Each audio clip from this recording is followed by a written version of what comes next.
próximos 10, 12 dias, no máximo 15 dias, saberemos se o Senado da República, o plenário, acolherá com pelo menos 41 votos para que se instaure definitivamente o processo ou não. Mas o julgamento, absolvendo ou, se possível, condenando por prática de supostos crimes de responsabilidade, isso se dará pelo Senado. Não é a Câmara dos Deputados. E aí a necessidade de fazer essas observações, porque eu encontrei diversos companheiros, ouvi em mensagens os amigos fazendo interpretações deturpadas. Algumas por informações que não são as mais precisas, até mesmo didaticamente isso não foi melhormente exposto, e aqui estou ontem, anteontem, quando chegava, desde a terça-feira, quando chegava a Campina, fazia questão junto a alguns companheiros seus jornalistas em outros veículos, de também me colocar à disposição para essas observações que penso pertinentes. A dona Graça Ferreira mandando um grande abraço para o veneziano, de Vené, ela está vibrando lá com o veneziano, e a gente recebeu muitos recados, né, e agora teve gente no calçadão, o pessoal para Juarez, veneziano votou pelo impeachment de Dilma, só quem olha só a conversa de algumas pessoas, só quem aprova veneziano, que manda recado, muito bem, veneziano, parabéns, são os eleitores de adversários dele, mas isso é história, né? Isso não existe, porque a pessoa tem que tomar uma decisão. Se veneziano fosse contra o impeachment, ia ter gente criticando, como ele votou a favor, depois de estudar, o veneziano não foi de maneira assim, sem nem pensar, e votou. Não, porque... Se veneziano se abstivesse, ia ter gente dizendo, é covarde, porque nem votou de um lado nem de outro, então não tem jeito, ou se correr o bicho pega, se ficar o bicho come, a pessoa tem que... Fato, Juarez, você não tem como fugir, você não tem como se omitir uma decisão que, repitamos aqui, não é uma decisão qualquer. Você está falando sobre um procedimento que vai ou não ser instaurado pelo Senado da República.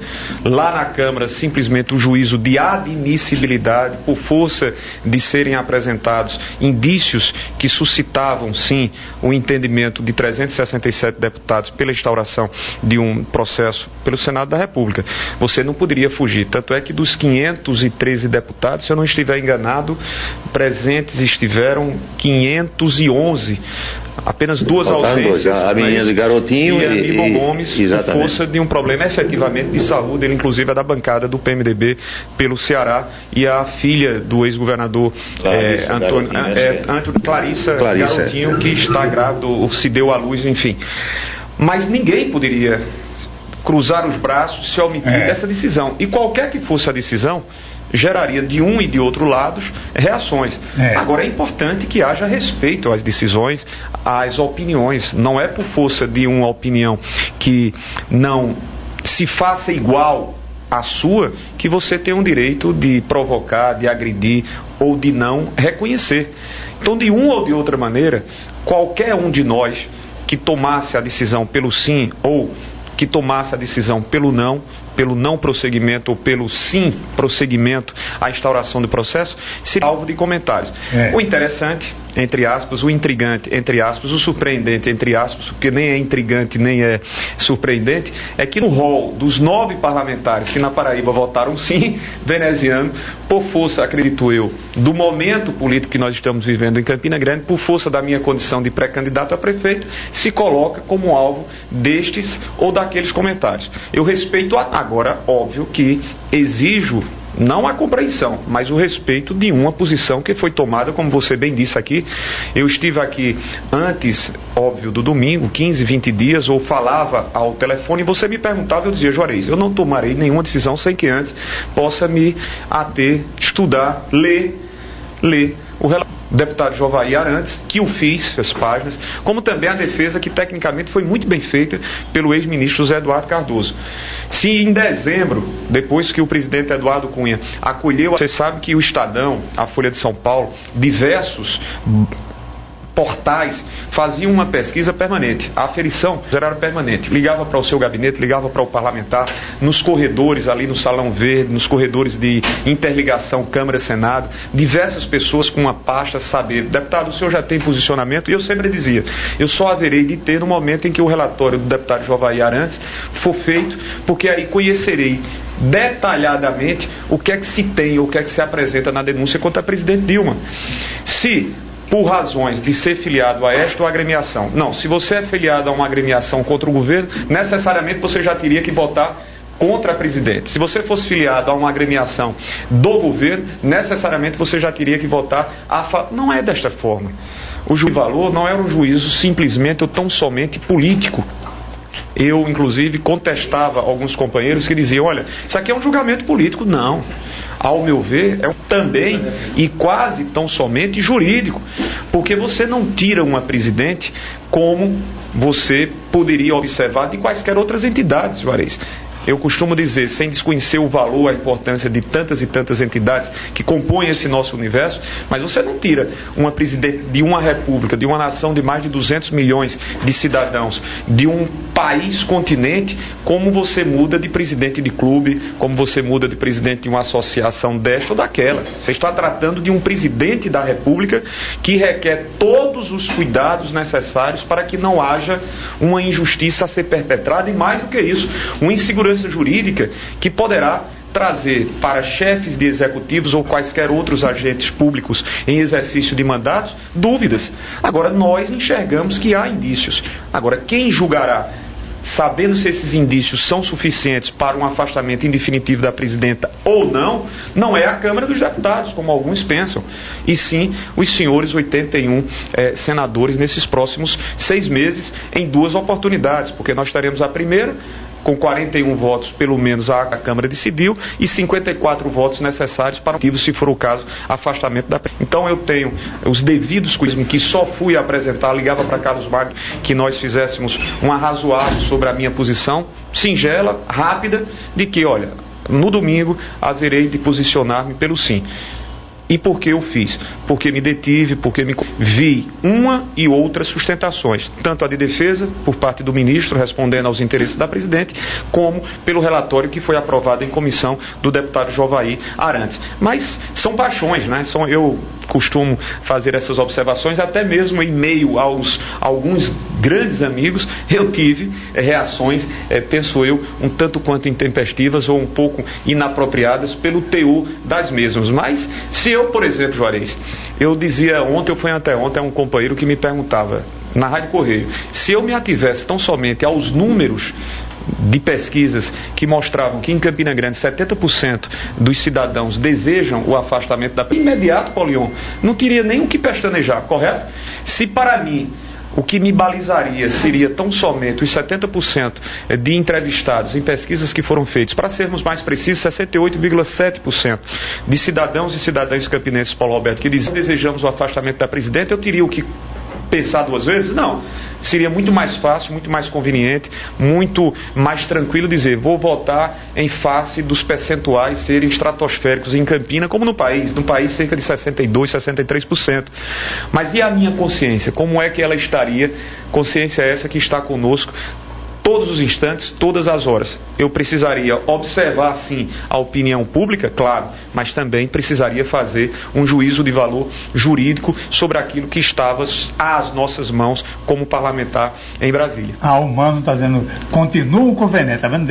Aquela história que o Cajado, olha, quem votou em veneziano não gostou do que ele fez, não, só adversário, mas não é. Não, eu conheço um montão de gente. Inclusive, eu já revelei meu voto uma vez, eu votei em veneziano para deputado federal e aplaudi aqueles venezianos. Está certíssimo, é isso mesmo que eu quero, e muita gente que, como eu, também votou em veneziano, desse mesmo jeito. Então, porque não há uma relação com outra, sabe? Não há. Você está discutindo uma questão em nível nacional e você não pode se aprender em questões que dirão respeito à nossa realidade aqui em Campina Grande.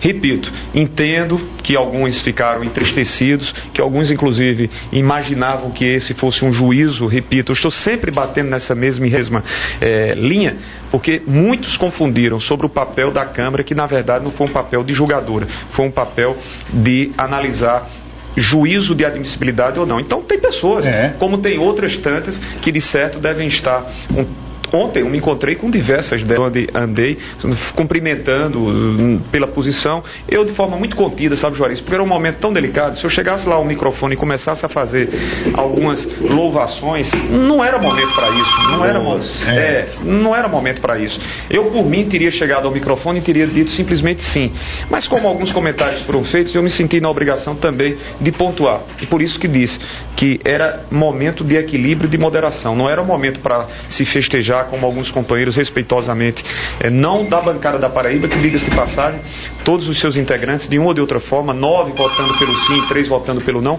fizeram exposições muito contidas, diga-se de passagem. Mas alguns companheiros que levavam até confetes, fazia a própria exposição lamentável acho que foi um exagerro, né? Não era cabível aquilo.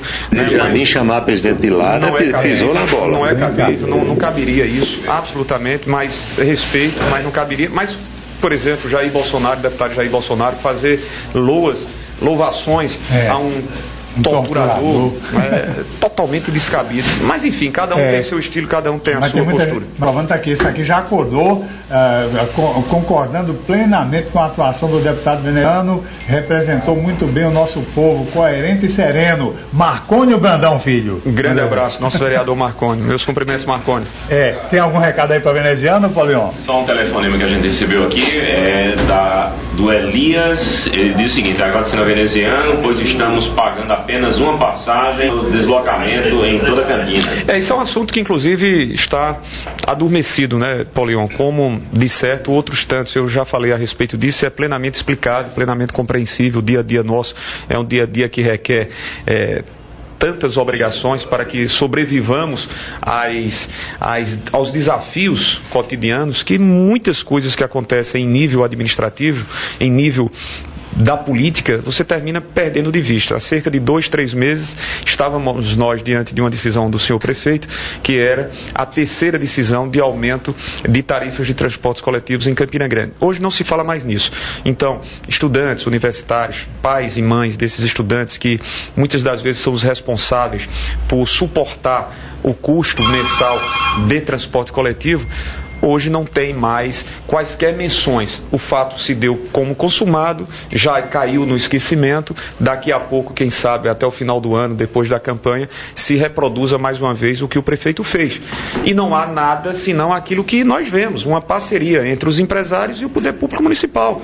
O prefeito foi candidato que ia resolver a questão dos alternativos, iria resolver a questão legalmente dos mototaxistas. O prefeito fez um vídeo dizendo que até o final do seu mandato, que está às portas, 31 de dezembro de 2016, não aumentaria tarifas de transportes. Aumentou.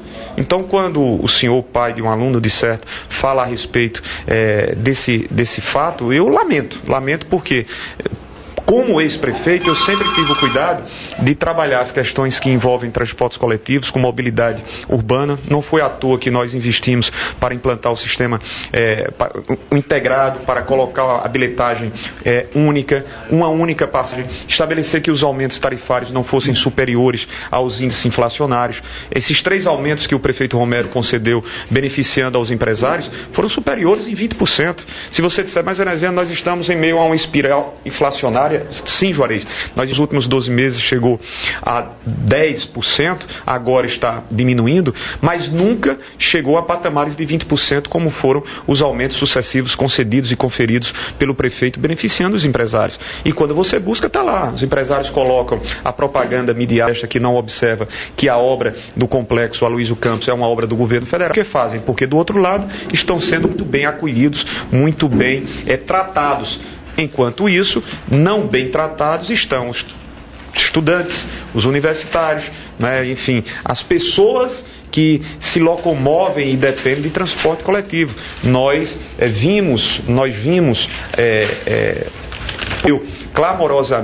perdeu clamorosamente recursos para a instalação do VLT.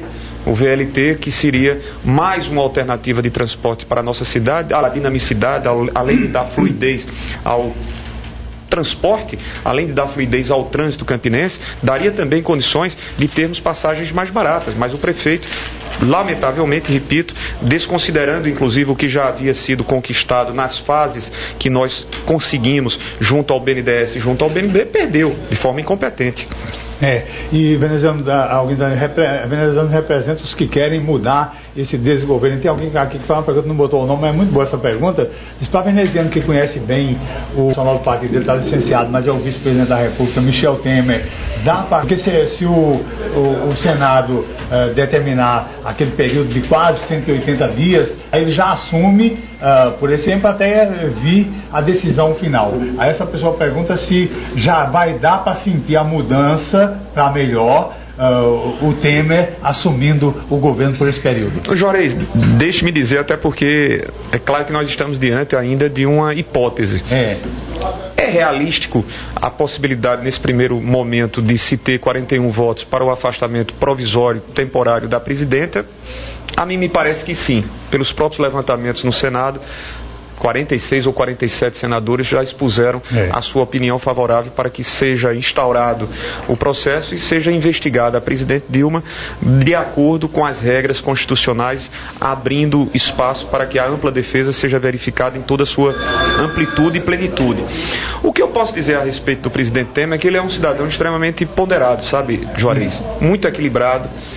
Tem os cuidados devidos, quem carrega 40 anos, quase 30 e tantos anos de vida pública, no exercício de diversos mandatos como deputado federal, foi presidente 3 vezes da Câmara, estabeleceu e poderá, caso venha a ser chamado, a conduzir a nação como nosso futuro presidente. Ele tem condições de ser um grande articulador, conhece como poucos o dia a dia da Câmara e do Senado. Isso é muito importante. Tu sabes muito bem que nós estamos em 14 meses, 16 meses de um momento de instabilidade política, aonde em nenhum instante, eu estou lá desde o dia 2 de fevereiro de 2015, mas eu não vivi momentos assim de 15 dias, sequer de 2 semanas consecutivas, aonde não houvesse atritos de natureza política. E isso terminava por levar também a instabilidades econômicas. Afinal de contas, uma está interligada à outra. Os olhos desconfiados da nação, os olhos desconfiados de investidores internacionais estavam também em desconfiança porque não viam no Brasil força política para que você reatasse uma relação entre governo e oposição. A cada dia que passava, você só via isso se desgastando. Os laços entre poder executivo e legislativo eram laços muito tênues. Se por culpa ou não da presidenta, se a presidenta não tem um viés político de saber que é importante, é fundamental você estabelecer, independentemente, autonomamente, mas você estabelecer uma relação com parlamentares, e isso a presidenta nunca teve, nunca foi. A sua formação é uma formação eminentemente técnica. Isso pôde ter prejudicado? Sim. O presidente Temer, presidente do PMDB, vice-presidente da República, a ser chamado a assumir, ele tem essa capacidade. Agora, ninguém se iluda, Juarez, que dar solução a uma situação como essa que nós nos encontramos não serão 2 meses, 3 meses, 4 meses. Eu acredito que em acontecendo, na hipótese do Senado acolher a denúncia, instaurando o processo, o presidente assumindo 6 meses para que sejam investigadas as denúncias contra a presidenta, eu acredito que haverá uma tranquilidade maior. É como se dissesse assim: vamos dar um tempo para que nós observemos quais serão as propostas, necessariamente, fundamentalmente, de atrair junto a si o antagonista, o partido que lhe fez oposição, mas que agora, na votação da Câmara, votou favoravelmente a esse sequenciamento, a essa admissibilidade. Porque se continuar com esse cabo de guerra, aí, amigo, essa situação perdurará por tempos e tempos que nós não sabemos quando chegará a um fim. É fundamental que tenhamos um ponto final nisso. O Brasil não mais suporta. Se você observar que em menos de 2 anos nós chegamos a um número extravagante de quase 10 milhões de postos de trabalho perdidos, que nós chegamos à condição de não ser mais um país visto por organismos internacionais, muito pelo contrário. Todas as 3 maiores agências mundiais que analisam, que aferem a credibilidade de entidades, de instituições e de países, a Moody's, e outras, duas agências mostram que o Brasil não tem mais a credibilidade perante organismos internacionais, perante investidores, até mesmo nacionais. Então a gente tem que dar um basta nisso para que retomemos, porque senão tudo aquilo que foi conquista, né? E o Alexandre Agas dizendo para que Campina volte a crescer, estou com o Vené. Sim, Vené, Deus. Obrigado, Alexandre. Grande abraço, mas nunca nos vimos, meus cumprimentos. Um grande abraço a ti. O que mais? Tem a Norma Diniz, do bairro de Santo Antônio, mandando um abraço para o meu deputado veneziano. Obrigado, Norma. Um abraço para você. Ouvindo o Jornal de Verdade no bairro do Jeremias Arimatea Queiroz. Os cumprimentos ali. Rodrigo, filho do Tenente Oliveira, de Nova Brasília, mandando para o veneziano. Outro Rodrigo. O ouvinte João Guedes, da cidade de Facei, admirá-lo. É o recado aqui do João Guedes. Obrigado, seu João. E tem moradores da comunidade rural aqui de Campina Grande. Querendo que o senhor fale sobre poços que foram feitos em sua ação. Sim. Parlamentar.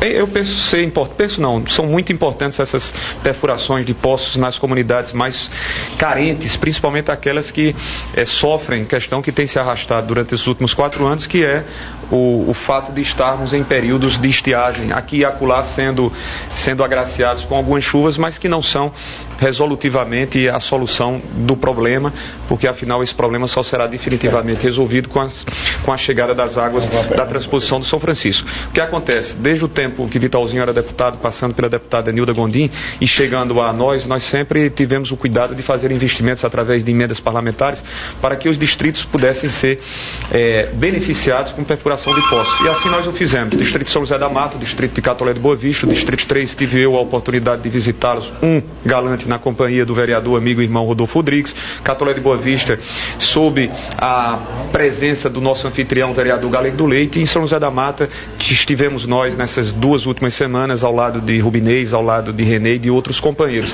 Eu quero aqui cumprimentar a todas essas comunidades estas que passam a ter um alento com a perfuração de poços, repito, que beneficia. Esse trabalho, sabe, Paulinho, vem desde o tempo em que éramos prefeito e fizemos com a FUNASA, Fundação Nacional de Saúde, a perfuração na instalação de 600 cisternas. Eu não sei se vocês se lembram, ainda sob nossa gestão nós conseguimos entregar 300 cisternas, depois as outras 300 cisternas, já não mais como prefeito, mas em convênio firmado ainda sob nossa gestão, ao todo 600 cisternas para os distritos de São José da Mata, de Galante e de Catolé de Boa Vista. Então agradeço inclusive a lembrança, porque é um assunto importante e mostra o outro lado do parlamentar.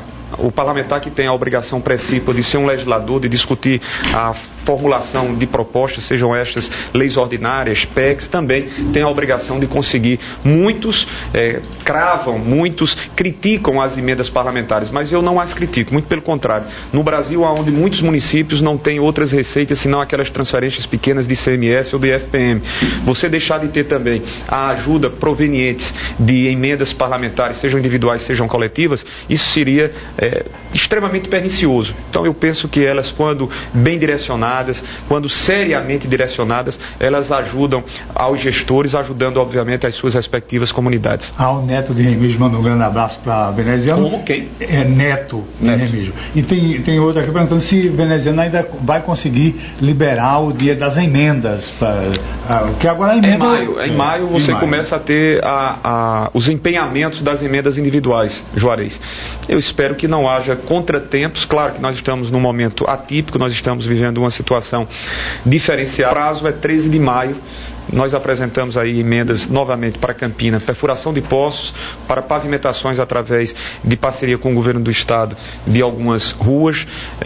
No orçamento anterior nós tínhamos conseguido R$600 mil para a FAP. A gente sabe a delicada situação que a FAP vive. No ano passado, inclusive, os próprios anestesistas deixaram de receber durante 6 meses porque a prefeitura não pagava a FAP. E aí nós colocamos, como assim fez o Italzinho, como assim fez a deputada Nilda, colocamos R$600 mil. Conversava recentemente com meu amigo particular, um dos diretores da FAP, Helder, que vocês todos conhecem. Vamos colocar novamente esse ano. Colocamos R$500 mil para a construção do ginásio da APAI, Associação de Pais de Alunos Excepcionais, o ginásio que faltava. Tínhamos tido como prefeito parcerias muito importantes, entre as quais quando liberamos e autorizamos a doação de um terreno para que a APAI desenvolvesse o trabalho da ecoterapia. Quais outros recursos? Foram cerca de 3 milhões de reais em 2005, 2015 e em 2016 houve outros direcionamentos. O Rubens Dutra também nós colocamos recursos. Enfim, até maio, como existe o orçamento impositivo, Juarez, o governo federal tem que fazer esses empenhamentos. Claro que se não na medida dos 13, 14 milhões, isso está de conformidade com a Receita, e a Receita Nacional vem caindo drasticamente, é um percentual compatível à Receita Federal. Mas até maio esses empenhos devem estar sendo consolidados. Bilu Moura. Deixa eu ver aqui se é homem ou se é mulher. Não, tem um cara.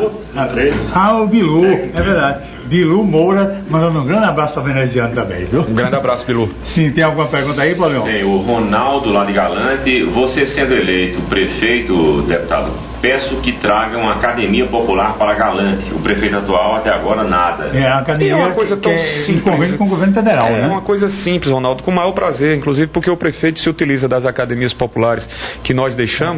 São 13 academias que foram compradas por nós. Antes de sairmos tínhamos entregue 9 academias e o prefeito faz um auê por pequenas urbanas pagos por nós. Em 2012 foram adquiridas à época do secretário Eduardo Galdino, que seria uma oportunidade tremenda dele poder trazer essas informações. Metuzela, quando saiu para ser candidato à reeleição, Eduardo Galdino continuou e nós deixamos 13 academias reservadas e pagas para que fossem, claro, instaladas. Eu me recordo, Carlos Magno, e vai de acordo com cada um, administrador. Para fazer urbanizações, nós não fazíamos um auê, porque sempre víamos urbanizações como algo, além de singelos importantes, mas naturalmente do dia a dia, ou seja, da ação ordinária de um administrador. Senão eu iria fazer menções sempre a toda a urbanização de 2 milhões e 300 mil reais do açude velho, de toda a calçada com a iluminação que nós instalamos, senão eu teria que fazer todos os dias aqui menções sobre o girador Raimundo Asforo na entrada de Campinas, o girador Zé Américo, o lá do Anel do Brejo, o girador lá na Francisco Roberto no Centenário, o girador lá da Universidade Federal da Paraíba, os diversos canteiros que foram urbanizados por nós. Eu penso serem importantes, mas não a ponto do prefeito concentrar-se a dizer: fizemos essa pracinha, fizemos aquela pracinha, instalamos essa ou aquela academia, principalmente quando essas academias foram deixadas por nós. E são singelas. E aí é onde eu estranho o fato de que em Galante, mas não é estranhar, não é só em Galante, coisas singelas deixam de ser feitas. Em Galante, por exemplo, nós tivemos uma das maiores ações conquistadas por aquela comunidade, por incrível que possa parecer, comunidade relacionada ou região relacionada diretamente ao prefeito, mas quem levou o esgotamento sanitário para Galante fomos nós. Quem levou o programa de vias abertas para Galante fomos nós. Quem intensificou, profissionalizando efetivamente o São João de Galante fomos nós. Quem investiu no programa de saúde da família fomos nós. E nós observamos, se você, essa deixa me permite, rapidamente, Juarez, porque eu sei que você já está chegando ao final do seu programa, mas eu fiquei aqui... Mildinha que reclama disso, quando o Juarez está olhando para a hora, a gente atrapalha. Não, mas serei muito breve. Na semana passada eu estava em Brasília, e aí em meio a aquilo que tomava de conta, como dizemos popularmente, das nossas mentes, Paulo, eu tomava conhecimento que o Tribunal de Contas do Estado, através de, não sei qual foi a turma, julgava em procedentes, desaprovava as 2 primeiras contas da Secretaria de Saúde, dos 2 primeiros anos. Pois bem, e aí sobrava para mim novamente. A secretária de Saúde, enfim, ocupava os meios de comunicação para dizer que as desaprovações das contas de 2013 e 2014, olha, nós não estamos falando de outras secretarias, nós estamos falando da primeira secretaria que está tendo as suas contas julgadas. Era de responsabilidade ainda de veneziano. Você veja, nós estamos chegando ao final do governo atual e ainda sobra responsabilidade, ou ainda tenta o prefeito e os seus responsabilizar a nós. Qual é a responsabilidade, Paulinho Araújo, que temos nós de que o prefeito resolveu gastar 100 milhões de reais com contratações de pessoal? Me diga qual é a minha responsabilidade, Juarez Amaral. Aí chega a secretária para dizer: não, é porque havia serviços que precisava de 100 milhões de reais, quando a UPA Porte 2, por força da ausência de pessoal, está fechado, Juarez. Nós não estamos tratando de 1, 2 milhões, nós estamos tratando de 100 milhões de reais e o Tribunal de Contas está cobrando da Secretaria do Prefeito, a relação desses nomes. Então é uma grande brincadeira. Quando você tem 25 categorias da saúde cobrando a implementação do plano de cargos, carreira e remuneração, que geraria apenas 1 milhão e 200 mil reais a mais, quando nós implantamos em 2000 abril de 2012, foi um dos nossos últimos atos como prefeito e um dos últimos atos como secretária Tatiana Medeiros. Ela se desincompatibilizava para ser candidata nossa à prefeitura de Campina Grande. Gerava R$1.200.000. Você está falando de R$100 milhões, além do mais, outros tanto R$11 milhões que foram gastos sem licitações. Então é a oportunidade que eu tenho aqui de mencionar, quando menciono os investimentos na área de saúde em Galante, dizer que a gente lastima profundamente, mas são assuntos que precisam ser sempre redivivos, porque senão cai no esquecimento. Tem um abraço aí para Veneziano, né? Tem Bill Fiscal, lá do bairro do Monte Castelo, mandando um abraço ao meu amigo veneziano. Obrigado, Bill. Um grande abraço a você e a todos os fiscais. Eu não sei se é fiscal da prefeitura, fiscal do... Falar nisso, vamos convidá-lo outras vezes. Eu acho que não dá mais tempo de pergunta, não. Só abraço, mande ver aí. Anchieta da Selve, do bairro de São José. Meu conterrâneo. Muito coerente, continuo com você, eu e minha família, o Anchieta da Selve. Tá vendo? Tem muita gente assim, e que ele disse que continua com você porque já voltava em Venezuela. Já, né? Que é meu companheiraço, me encontrei, ele era funcionário da antiga Selve, fiquei muito feliz porque eu revi quando estava cortando o cabelo lá em Benício, há 15 dias. Eu não corto cabelo, né? Eu apenas aparo as costeletas. É verdade. Dona Maria José, do bairro das Cidades, um abraço veneziano. O que você acha dos tablets do prefeito atual nas escolas? Importante, os tablets foi um programa que nós começamos, ainda com emenda, Carlos Magno lembra disso, 2.000 tablets que foram entregues não apenas a alunos, mas a praticamente 800 professores da rede pública, porque a época nossa na Secretaria da Educação, e eu também, encerrando mesmo, Juarez, não é porque você esteja olhando, não, porque, obviamente já são 10 para as 9. É uma mania que eu tenho, Isso todo louco tem sua mania? Não, você nem é louco. Eu só me lembro dela. Aí eu passei a olhar para aquele ali que ela não viu. Mas na Secretaria da Educação nós saímos de 10 laboratórios e fomos para 70 laboratórios de informática implantados nas diversas escolas que foram reformadas e ampliadas. Foi uma ação importantíssima, decidida por nós, pela equipe do professor Flávio Romero, e quando nós assim o fizemos, precisávamos fazer também a qualificação dos nossos professores para a área, como também dar aos estudantes condições de ter esses tablets. Então foi uma emenda de Vitalzinho da ordem de R$1,5 milhão, cerca de 2.000 tablets que foram entregues naquele ano 2010 e 2011. Então eu acho importante. Identifico como importante. E não identifico absolutamente nada que nesses 3 anos e 4 meses de gestão possa ter sido feito na área da educação também de diferencial. Porque, como vocês também bem conhecem, a gente implantou o sistema em 3 escolas de tempo integral. O que seria um projeto nosso para ser sequenciado pela administração futura ficou parado no tempo. O que nós vemos e ouvimos são as queixas as mais variadas, as mais diversas por parte de alunos e principalmente daqueles que fazem a Secretaria da Educação. Agradecer mais uma vez o Sérgio Alves de Oliveira pela presença aqui. O João Figueiredo chegou ali, não sei se ele está querendo falar com o veneziano. Joaquim, aniversariante da semana. Aniversariante. E além de tudo, genro do Sansão, não é para qualquer um não, tá pensando o quê? Veneziano, obrigado por tudo. Obrigado, por e a gente vai ter muito tempo para conversar em outras oportunidades. Claro, né? Obrigado, eu agradeço demais a você, a gentileza de costume, a você, Paulo Roberto, Itamar, Paulion Araújo. E a Dona Maria José lá da Olegário Maciel e seu Nelson estão me mandando abraço. Dona Maria José e seu Nelson, que são os ouvintes number 1 de Dr. Paulo Peixoto Alto Branco. Velho Peixoto, grande abraço. Peixoto disse que é fã de veneziano e da presidente Dilma. Por uma parte, tudo bem, por outra, nem tanto, viu? Um abraço, bom final de semana a todos. Grande abraço.